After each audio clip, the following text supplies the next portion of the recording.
So let's give you some background to the conversation we're having. This is what is in the news this morning. Nigeria's privatization bureau, called the BPE, says the Yola Power Distribution Company, or the DISCO in that region, and Afam Power PLC are up for sale to new investors. Well, Yola DISCO was already privatized, of course, in November 2013 among other 10 power companies that were privatized under the Jonathan's administration. But the BP now says it wants to sell the Yola DISCO because the investor says we don't want anymore, we're handing off, so take your business back and give us our money back as well.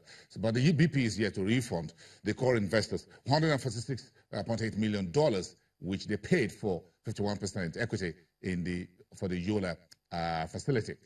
Meantime, the Bureau of Public Enterprises was quoted this morning as saying that approvals are being sought to engage transaction advisors for the resale of Yola and a fresh privatization of Afam Power PLC. The Yola DISCO operator issued repeated force majeure on its coverage areas of Yobe, Adamawa, Borno, and Taraba. Those 5 states, and if you include Benue State and a few others, that is Nigeria's axis of evil, where you have the deadly Boko Haram insurgency and the current deadly clash between farmers and herders. So that's the corridor where the Yola Power Distribution Company bought that facility there to distribute power. But instead, they have a problem with this region so far, and they've declared force majeure, says we can't do business there. Now, the Yola DISCO is telling the government we want to get out. But we need to get in power to the people. So let's start that conversation. And we thank you very much for hanging in there with us for this conversation. Mokhtar Tijani, who is a member of the advisory power team to the Buhari's administration and a special advisor to the president on power. It's good to have you on the program. And of course, down here in Victoria Island via Skype is my good friend. I keep forgetting his name if he's my good friend. Thank you. Jubril Karim. It's good to have you. We should be connecting power more all the time. I remember the Abuja guy's name more than you because they are the ones holding power. So that's where we're going to start from. Mokhtar, let's start with you. Bring us up to speed where we are as far as the President Buhari's administration's power project is concerned. Thank you very much, Mr. Mafaye. Good morning. Good morning, Jubril. So I will speak on the on-grid and the off-grid initiatives by the federal government of Nigeria. Speak briefly on the on-grid. As we know, since the inception of this administration in May 2015, there was only about 2,600 or so megawatts that was distributed. But today, we're averaging over 4,000 megawatts.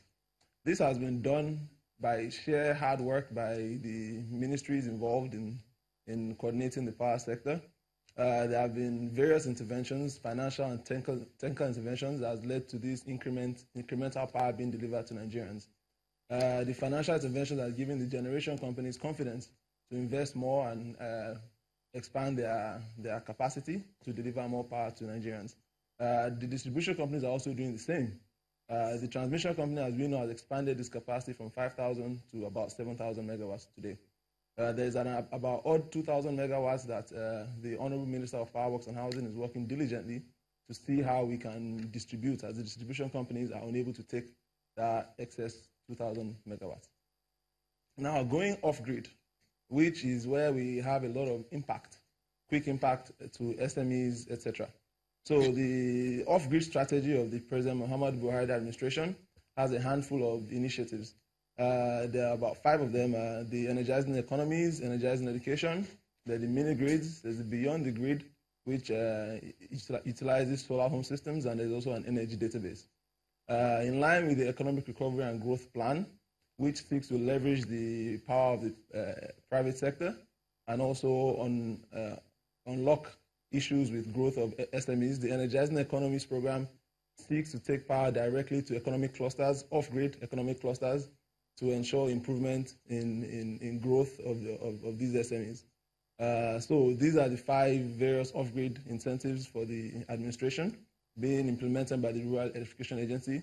And like I said, on-grid, there's a lot of expansion and a lot of work is being done to ensure more power is delivered to Nigerians. I think it's a general consensus. Everybody would agree that power has improved over the past 2.5 years.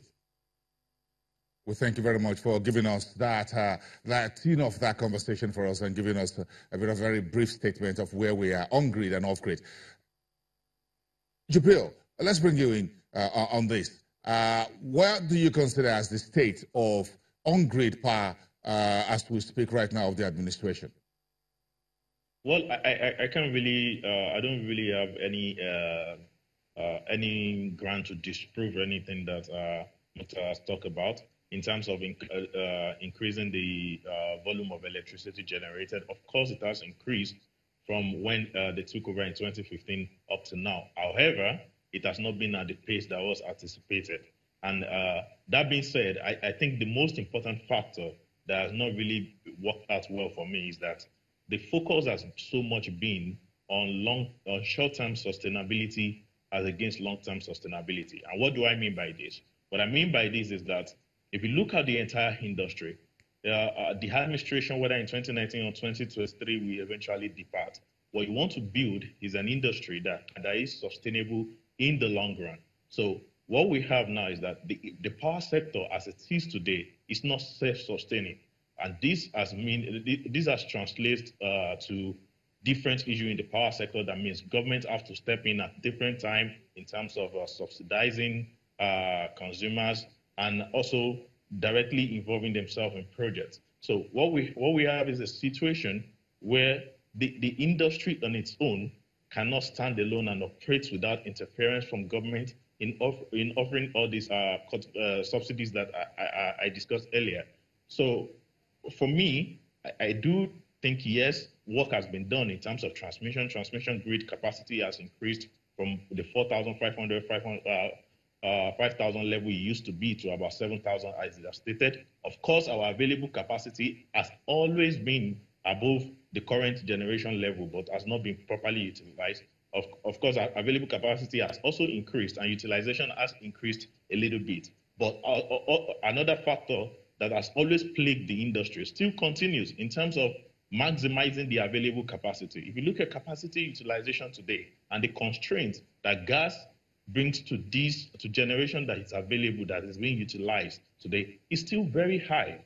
If we can deliver gas to every power station that is ready to fire today, we would definitely be talking something definitely above 5,000 megawatts.